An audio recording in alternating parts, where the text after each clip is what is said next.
Hello. Don't panic. Don't panic. Don't panic. Gonzo, I would say, has not gone anywhere, but he's literally gone somewhere on holiday. So it is I, Nick, who does the live watch-alongs with Northie on Hammer's Chat. Some say I'm too negative this season, but I'm not sure it's me and my negativity making West Ham bad. I think it's the other way around.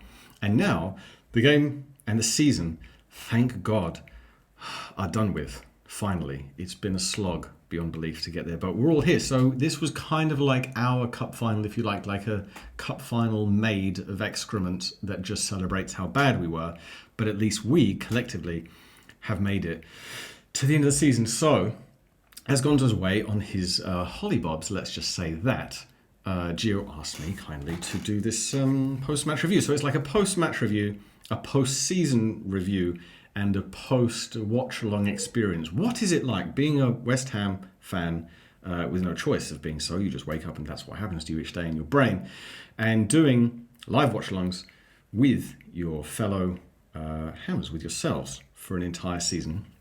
It's very good, it's very enjoyable, it's very nice to be able to express what's going on in the game and then in your head and have that communication interaction with other West Ham fans, even though there'll always be some trolls, and there's usually some in the comments that say, oh yeah, you're boring and so on. I don't mind being called boring, it's fine.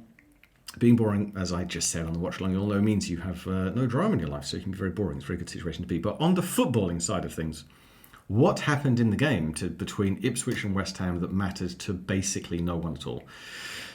We got our 3 points and goals were scored.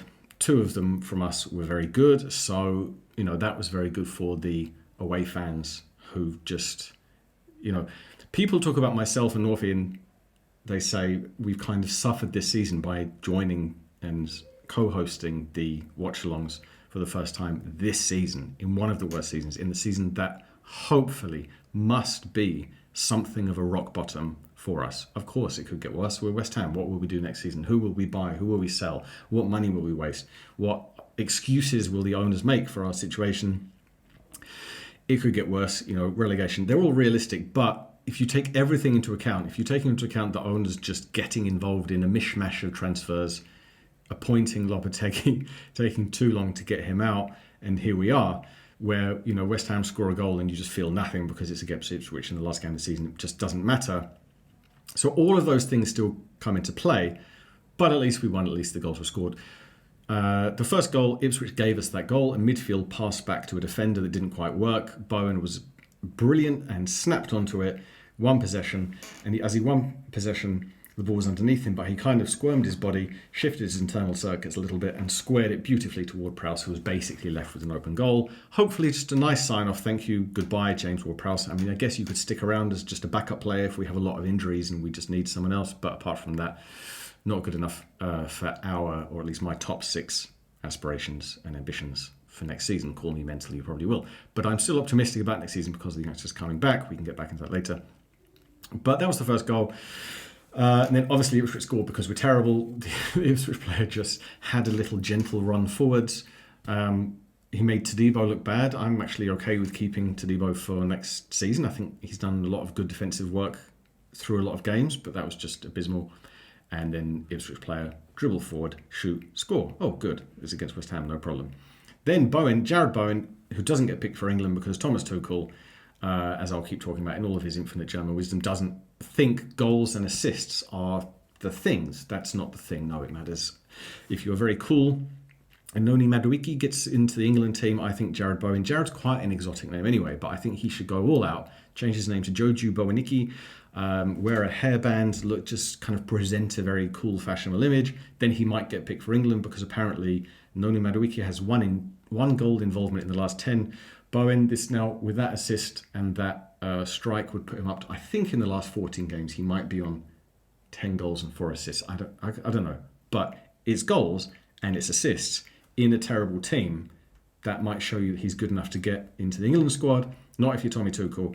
You pick Jordan Henderson and Carl Walker, who'll both be 36 next summer, just because they're kind of nice to have around. They're fun, no matter you have Harry Kane, Jude Bellingham, other players who are kind of leaders and coaches and the manager himself. Anyway, never mind. Slight digression about that, because we disagree with a lot of things as West Ham fans. Just because we support the same team doesn't mean we're going to have the same opinions. But if you are a true West Ham fan, you must love and adore Jarrod Bowen. It's part of your job description as a West Ham fan. You watch crap football and you love Jarrod Bowen. Two things that you need to do. So that was 2-1. And then obviously Kudus, who was benched. Maybe that is the kind of sign that we will sell him because he was benched just for safety. Although if that was the reason, why play him for 15, 20 minutes, because he still could get injured then. Comes onto the pitch. He's on the right side, cuts in, left foot, bang, goal. Brilliant goal. Maybe that'll just add another 10, 50 million to his valuation. Little bit annoying if we sell him. Of course, if we're going to get that 60, could even get more, could even get 80 or something. And if maybe he will go to Saudi Arabia, maybe he gets a payday, maybe that's what he wants. So it's all fine. It all makes financial sense, but it's still a bit stupid to get rid of a very, very, very good player. It doesn't quite make footballing sense. It shows, quite unsurprisingly, something's going wrong at your football club. If bad, silly, nonsense things happen, this is West Ham, it might happen. We might just sell the player who's very good, footballing-wise. Considering the dross we've brought in and the money we've paid, again, digression, but if you think, accumulatively Danny Ings has cost us about 29 million, if you sell Kudus for 60, does that mean Kudus is only twice as good as Danny Ings? He's much better than that, but let's see what happens in the summer.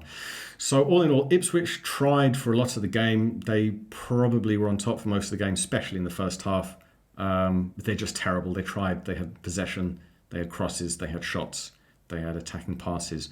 All of them were pretty bad, so they're getting relegated. Fortunately for us, next season you've still got a cushion of, let's say, Sunderland and Burnley. Maybe their managers will try and use the season as a kind of shop window for themselves, just like Vincent Kompany did, to play a certain way and go to another club, but then you get relegated in the process because you don't play solid defensive football as a start. It's just ugly football to try and win. The Luton guy tried it.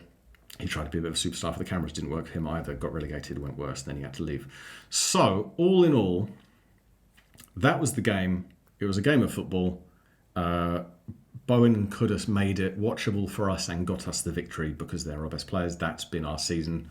Wan-Bissaka, he always looks good, and it always looks as though he's got a poker face, but it looks like he's very aware of the crap over wherever he looks to the defence.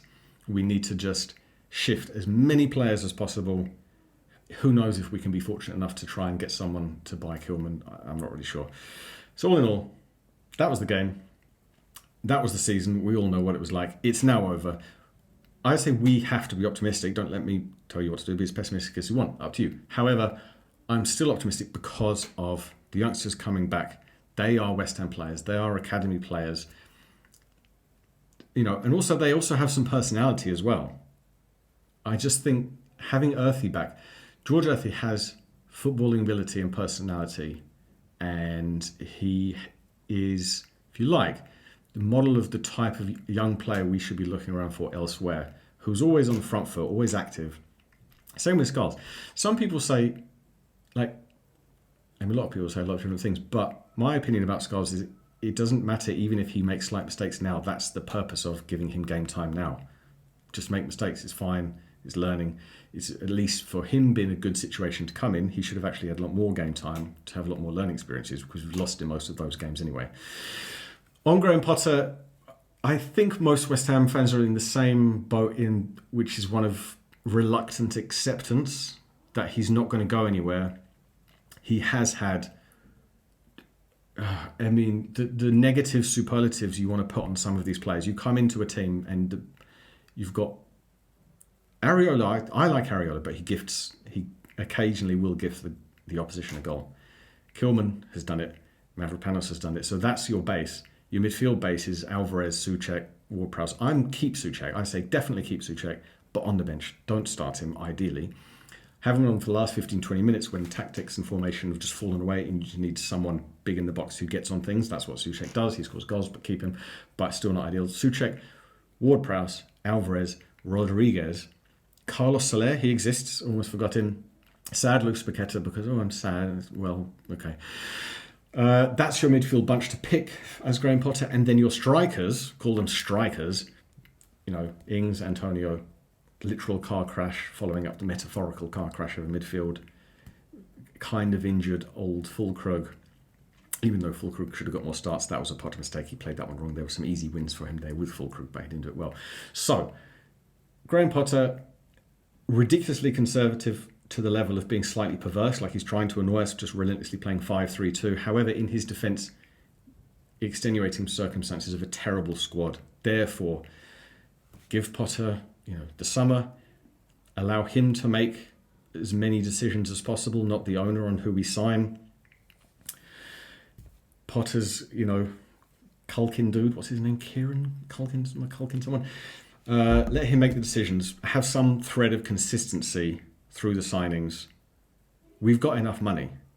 This we don't have money thing is nonsense, because we've got enough money. When you look at the teams who are, let's say, 5th to 10th, or now maybe 6th to 10th, they got in that region where we want to be, not through big flashy money signings.